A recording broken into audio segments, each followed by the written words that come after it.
So we took a quick look at the end of third period, we defined what is slope, we defined rise, we defined run, and we talked about these two different ways that you can calculate slope. Okay, and again, you're going to specifically be tested over each of these. So when it comes to your scales that we took a look at during third period, we talked about level 1 says that you can find slope either from a picture or given two ordered pairs, and level 2 says that you can do both of those. Okay, so we are going to expect you for a level 2 that you've got to be able to do both of them.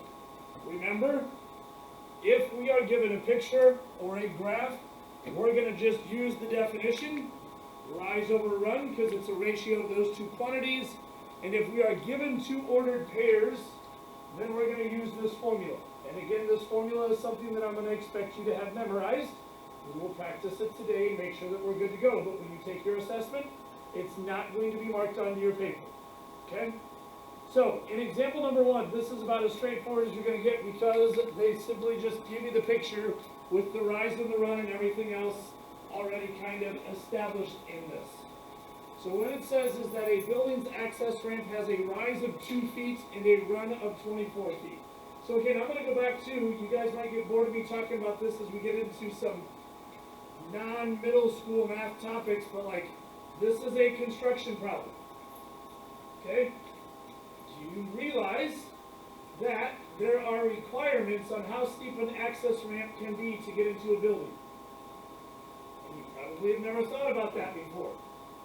But like, when you will go through the south entrance into Linmar, alright, the athletic entrance, there's stairs. Well, there's also a ramp entrance. In order to meet the requirements, that ramp entrance cannot be too steep. Because if it's too steep, then it becomes a hazard for people that have to come into the building on wheelchairs. So, when you develop a ramp, when you build a ramp, you have to meet guidelines for the slope of the ramp. Okay? Because without it, it doesn't fit the requirements. Here's another one that everybody, probably, if you have a garage, you have slope somewhere in your house. Okay? You probably don't think about this, but when a garage is built and you pour water on the floor of your garage, where should that water go? It should go out to the outside. Okay? How do they guarantee that it goes outside? Because they slope your garage. Okay, and if you've never seen it, again, as somebody who worked out almost 10 years in construction, I saw this almost daily, like pouring concrete, they would chalk a line on the outside of the wall, and that's the slope that it had to meet. There's a specific requirement for that.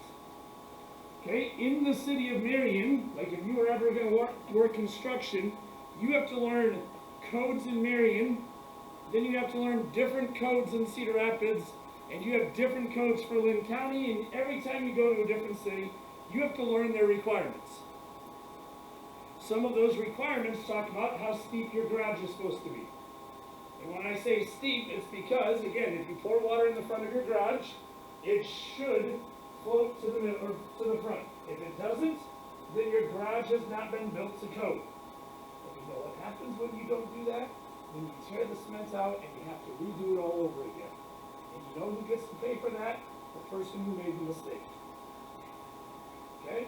So, if you're ever thinking about construction, I'm going to tell you right now, like, this type of math that we're going to be talking about is all over the place. Okay? So, let's go to this one, and then we'll take a look at the two quote-unquote algebra examples. So, building's access ramp has a rise of 2 feet and a run of 24 feet. Find its slope. So, if I have a picture, then we've talked about our slope, which again, we're going to get used to this. Our variable that we use for slope is going to be the variable of m. Okay? So in this particular problem, m should be equal to our rise over our run. Remember that our rise is our vertical change, and our run is our horizontal change. So when you look at this ramp, what is your vertical change? 2 feet. Your rise is 2 feet. What is your run? 24 feet. There is your slope. Now, your slope is almost always going to turn out to be a fraction, which is why our openers during third period today were problems that dealt with fractions. what are we going to expect you to do with all fractions? Reduce them. Okay? 2 and 24, both even, both divisible by 2. So if we divide the top by 2, divide the bottom by 2, we should get a slope that is equal to 1 over 12. Okay? What does 1 over 12 tell us? It tells us that it goes 1 foot up for every 12 feet that it goes out. Okay, and again, I'm going to use this just as a quick example, but like we talked about it at the end of third period, like when you build houses, there's common language that you talk about.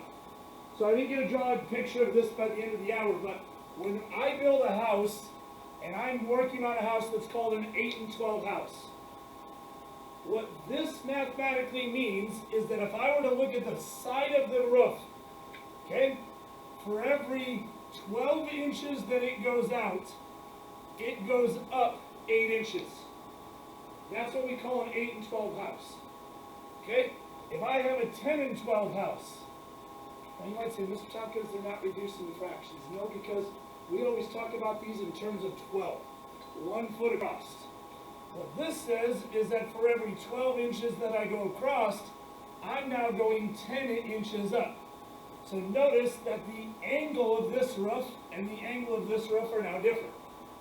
This one is steeper because it's increasing more as it goes. Okay? And so really, you don't see a whole lot of houses like this, but sometimes you even get what we call a 12 and 12 house, which means that it goes 1 foot up for every 1 foot that it goes across. Okay? The steepest one that I've ever built was at 18 and 12. It went 18 inches up for every 12 inches it went out. In your mind, you're thinking about a roof that looks almost like this. Okay? So, these are all over the place. In fact, I had it, a little, we call them speed squares. They're just little triangles. They're not even squares. Okay, but they help us create something. And what they had on it was all the conversions. So like, I could look at my little speed square that I used to carry on my hip, and it would tell me what that angle was right there. It had all the computational work done for me. It would tell me what is this angle right here, and it would tell me what is this angle right here. This angle right here, by the way, is 45 degrees. Okay? But I could look at my speed square, and I could tell you what angle every single one of these were within the triangle, which you might say, why does that make a difference? Because when you cut boards, you got to cut them at the right angle, otherwise things don't match up. Okay? I will tell you this. As somebody who worked construction, the more math you know, the better you got paid. Way, way better you got paid. If you couldn't do fractions, there's no way you could ever do math. And no way that you could ever do construction. Because if I need a board that is 2 and 5/8 inch long and another board that's 7 and 1/8 inch long, I have to be able to compute those two in my head and figure out how long the board I actually need is. And I can't sit there and grab my calculator because we don't carry calculators around with you. You just got to know them. Okay? I tell people this. It's a trade that if you want to know math and you're good at it, you get paid really, really well for it. When I worked construction and I taught, I took a pay cut when I started teaching. Okay? I would make as much money in June, July, and August as I would in August through May teaching. No question about it. Now you might say, well, why did I do that? Because in June and July and August, I usually worked between 60 and 80 hours a week. And I really hated shoveling snow in January so I could start framing houses. That was pretty miserable. Okay? But if you wanted to get paid nicely for it, you could really, really well. Some of the guys that I worked with would get paid 60, 70 bucks an hour to work. You put in an 8-hour day, you're making 560 bucks a day before taxes. Okay? But you got to know a lot of stuff. Okay? So, this is just one of the applications, many applications, that we would consistently do. Alright, now, we're not often going to give you a picture. We're going to give you scenarios and say, I need you to be able to find the slope, and you're going to have to differentiate when you use what. So let's take a look back here at example number 2. Okay? So in example number 2, it says find the slope of the line passing through the following points. Okay? No picture is given and no graph is given. So this is where you're going to have to go back and you're going to use the formula that they talked about in this particular problem. Okay? I'm going to write it over here so then we can see how it gets used. What it says is if you are given two ordered pairs, and the first ordered pair they call x1 and y1. These are just subscripts. They're not operations. They're just to say that this is the x value from the first ordered pair, this is the y value from the first ordered pair. Okay? If you have that ordered pair and this ordered pair, okay, you should be able to find the slope here. So this is the x-coordinate for my second ordered pair, this is the y-coordinate for my second ordered pair. The formula that is on the front page of your notes says this. Your slope can be found by finding what always goes on top. What did we say? It's rise over run, correct? Rise is your vertical change. Which one of these coordinates talks about vertical change? The y's. The y's are the up and downs. So you're going to need to take the second ordered pair y value and subtract the first ordered pair's y value. That's going to tell you the up and the down. It's actually on the front page of it. Okay, I'm just putting this over there so you can see it. On the bottom we put the run. The run is your horizontal change. Which value talks about horizontal change? Your x's. You're going to take the second x-coordinate and subtract the first x-coordinate. Now, here is the biggest thing you need to know about your formula. I don't care if this is x2 or if this is x1. I really don't. Here's what you've got to always be careful about. These two values that you choose first must come from the same ordered pair. These two values that you choose second must come from the same ordered pair. So what I'm going to do is I'm going to show you example A. I'm going to show you two ways to do it correctly, and I'm going to show you one way that it's done wrong, just to emphasize the difference here. Okay? So, our slope in example 2A, let's begin with this being the first ordered pair, this being the second. If I take the second y-coordinate, that's going to be a positive 2, and I'm going to subtract the first y-coordinate, which in this case is a positive 5. On the bottom, I'm going to take the second x-coordinate, which is a positive 3, and I'm going to subtract the second or first x-coordinate, which is a positive 7. Alright, everybody's got calculators, we don't want computational errors here. What's 2 minus 5? Negative 3. What's 3 minus 7? Negative 4. Now, we're going to expect all fractions to be reduced. Now, 3 and 4 don't have any common factors. I would agree with that. But what can be reduced in this problem?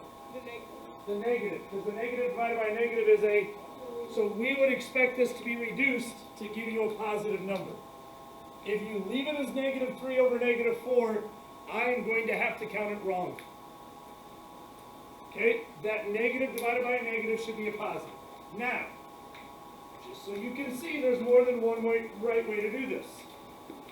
What if, instead of choosing 2 first, I chose 5 first? Okay, I would take 5 and subtract what? 5 and subtract 2. Okay, here's the thing. You're okay doing that. As long, we said, as these match the same ordered pair. So if you chose 5 first on the top, what must go on the bottom first? The 7. And from that, you're going to subtract 3. What is 5 minus 2? 3. What is 7 minus 3? There's your same answer. Now you might say, Mr. Tompkins, the order of subtraction should matter. It should, but we flipped them both. So we actually are able to get the correct answer in that one. Here's what doesn't work. If I did 2 minus 5 over 7 minus 3, this doesn't work. Because 2 minus 5 is negative 3, 7 minus 3 is 4, this is a negative 3/4. Here's what I want to point out though. These don't come from the same ordered pairs. These don't come from the same ordered pairs. The ordered pairs are mixed and matched here. That's not okay. So you can choose whatever you would like to for your first y value, but your first x value has to come from that same ordered pair. That's the big thing. Okay? And then of course here's the other thing that people are going to mess up on. They put the x's on top and the y's on the bottom. That's another thing. That's not going to be right. Because if you flip these around and put the x's on top and the y's on the bottom, you're going to end up with 4/3 instead of 3/4. So there's two ways to do it right. There's several ways to do it wrong. All right. Let's take a look at letter B. Okay? Our slope, m, equals. Okay, Claire, give me any y value you want to begin with. I don't care which one. What's that? But choose the x value. Negative 2. Okay? So if we start with negative 2, we're going to subtract the other y value. Which, Bryce, what's the other y value in that ordered pair?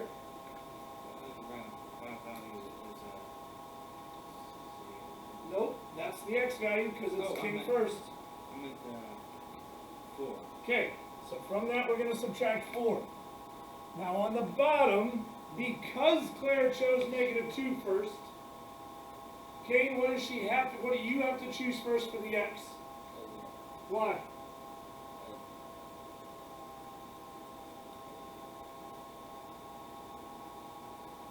Remember, we got to choose the same thing that Claire chose for the y. Where did y? Claire chose negative 2, right? So what do we have to choose as our first y, our x value? If she chose negative 2 here first, she has to choose 2 first. And then from that, we're going to subtract the other y value, which is 0. Sorry, the other x value. All right? Again, do not mess up computational work. What's negative 2 minus 4? Negative 6. On the bottom, what's 2 minus 0? 2. Okay? Reduce this and do not write it as a fraction unless you have to. What's negative 6 divided by 2? Negative 3. Just leave it as a whole number. Don't put it over 1. Just leave it as negative 3. I'm not going to do this for every one of them, but I do want to just show it here again. What if Claire would have picked 4 first? We would take 4 and subtract what? You'd add 2. Well, we'd subtract negative 2. Let's do that first, and then we'll talk about where we get there.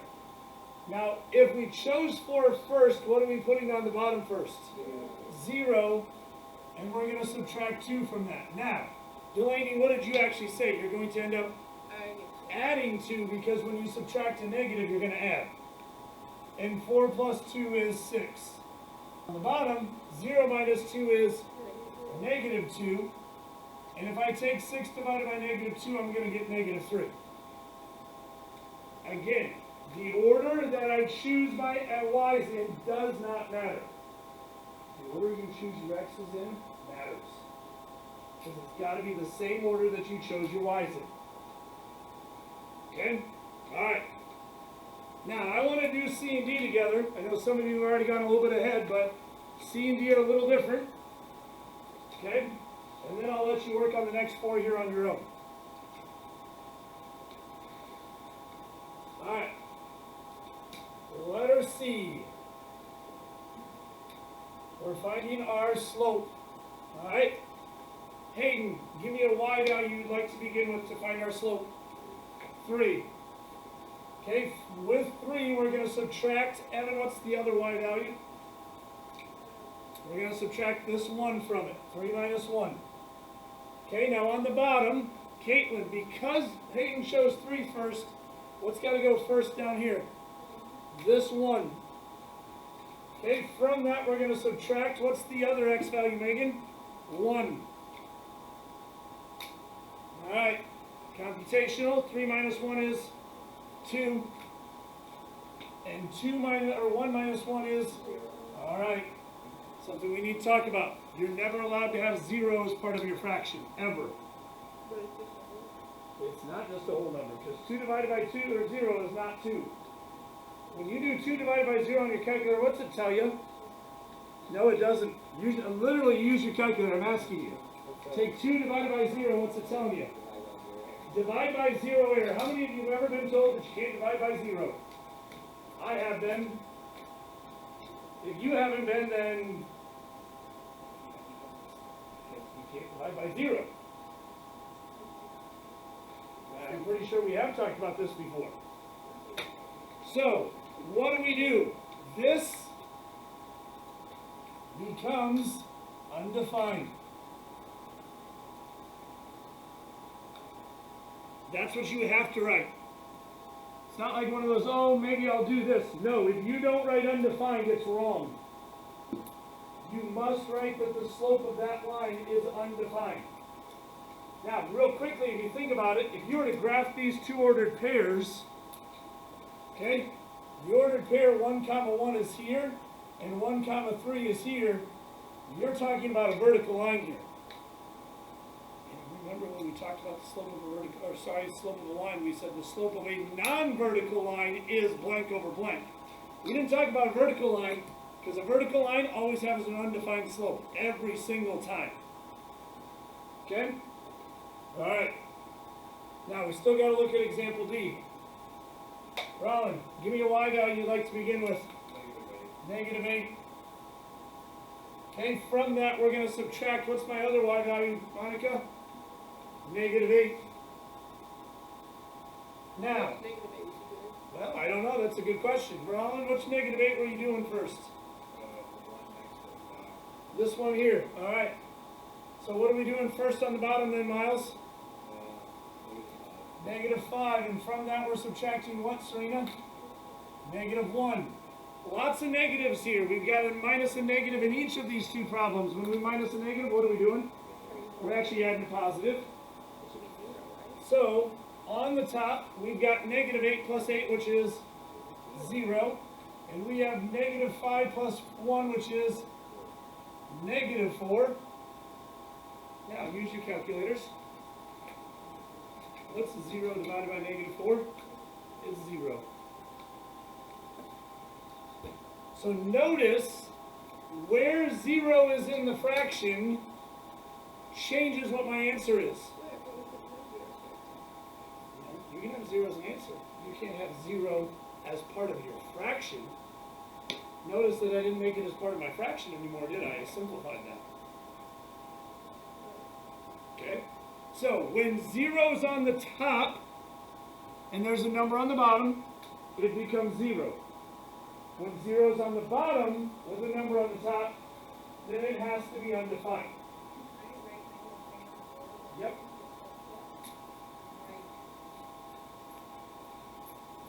So to keep these straight, this is something that I have done for a long time. If the number, n means number, is on top and 0 is on bottom, when you read up to down, what does that say? No, I mean, you can't do that. That's undefined. Thank you. And if the 0 is on top and the n is on bottom, what is that? On. So it's on. Actually, you can technically walk on it. On. But it's going to be 0. It's not undefined. That's what I'm doing. Okay? Anyway. I now have a really cool video sometimes. Not always, but Alright, you guys are going to do E through H. Okay, I'm only give you about 3 or 4 minutes to get through those.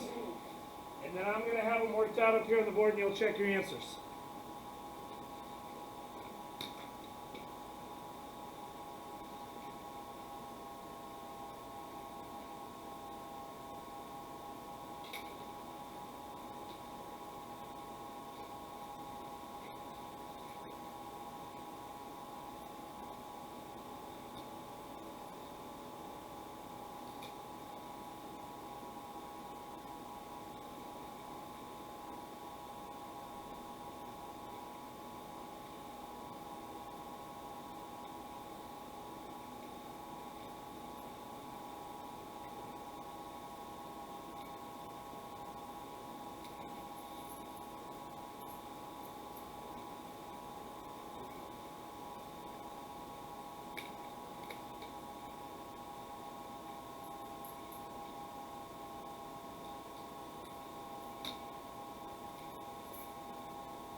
Alright, just so you guys can check your work, I did them each both the correct ways, because there's two correct ways to do it.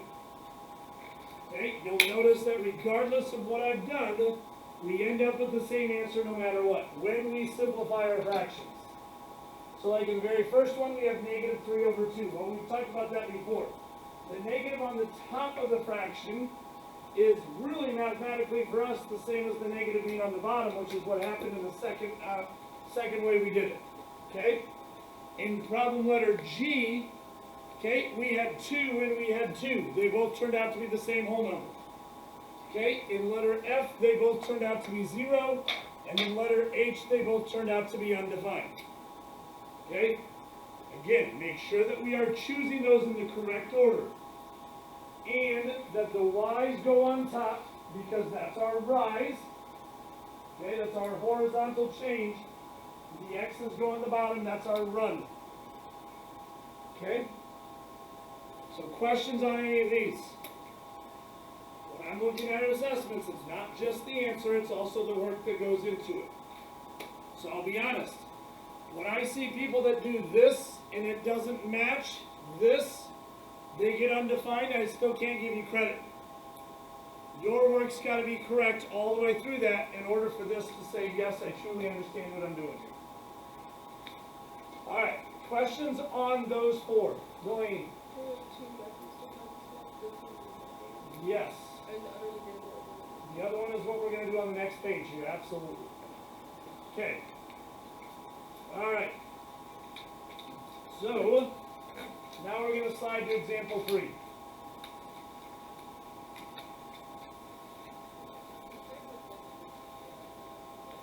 I don't believe it does, no.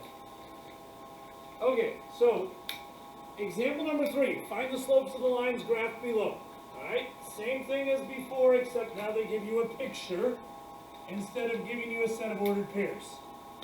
So, what did we talk about? There's two ways to find slope. One of them is the slope formula when they give you 2 points.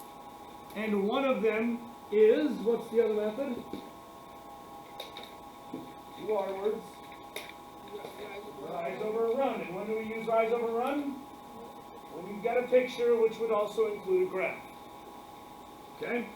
So, when I drew these notes up, I specifically did this.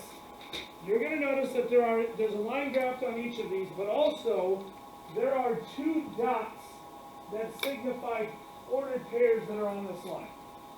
Will this always be the case? No, sometimes you're going to have to find those 2 dots on your own. Alright, and so I'm hoping you can see them, but you have a point right here, and you have a point right here. Here's what we've got to do. We've got to find our rise and we've got to find our run. So when we defined our rise, we said that is our vertical change between these 2 values. Okay? So, what you're ultimately going to do is you're going to draw a triangle in this picture, with this line being one of the 3 sides of your triangle. So here's what I'm going to do is I'm going to draw the other 2 sides right here. This is my vertical change. This is my horizontal change. Now, remember, we've been talking a lot about this. The coordinate plane is number lines. So we're going on the y number line first and then followed by the x number line second. When I'm going up on the number line, on the y-axis, am I going positive numbers or negative numbers? Going positive, so up is positive. How far did we go up? We went up 4. Okay? On the x-axis, when I'm going to the right, what types of numbers do we have? Positives. How far did we run to the right? Just 1. So if I want to find my slope, which we said we're going to use as rise over run here, what was the rise? Rise was 4. Run is 1. And what are we going to do? We're going to reduce it. 4 divided by 1 is 4. That's it. Now, I'm going to show you that there's a second triangle you could draw. What if I started here and chose to start by going down first, followed by left second? If I'm going down, what type of rise is that representing? Negative. Negative. So how far did I go down? You went down negative I 4. went down 4, so negative 4. If I'm going to the left, then my run is negative, and how far did I go? Negative 1. Negative 1. You might say, well, Mr. Tompkins, you got different numbers. Yes, I did.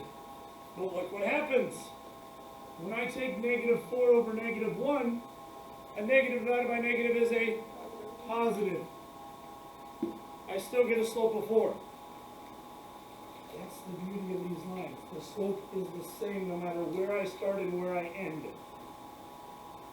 Okay? Alright. Right here in letter B, we've got a point here and we've got a point here. So let's draw our triangle.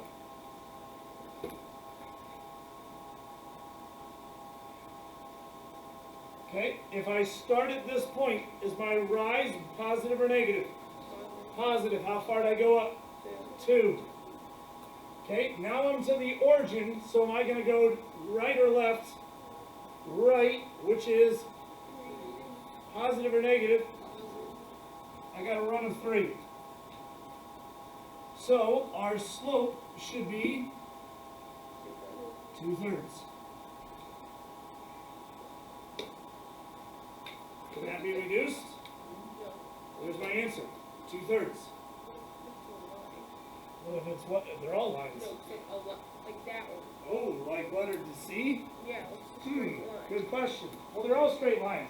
Stop saying they're lines. They're all straight lines. Would it be a 0 or the end? Well, that's a great question. Let's take a look at this one because it's probably all we've got time for today. As I take a look at this problem here, a point here and a point here. What is the rise? 0. 0. What is my run? 0. No. No, your run's 1, 2, 1, 2, 3, 4. So my slope is rise over run. It's 0. It's 0. Perfect. Alright. We'll wrap those up as an opener tomorrow, but this should still give you enough time to, enough to be able to do your homework tonight. Page 423. 1 through 6. 22 through 33. A bulk of your homework is what we've already done with the slope formula. So this isn't, the graph part is just a very, very small part of it. Try it and we'll get better at it tomorrow.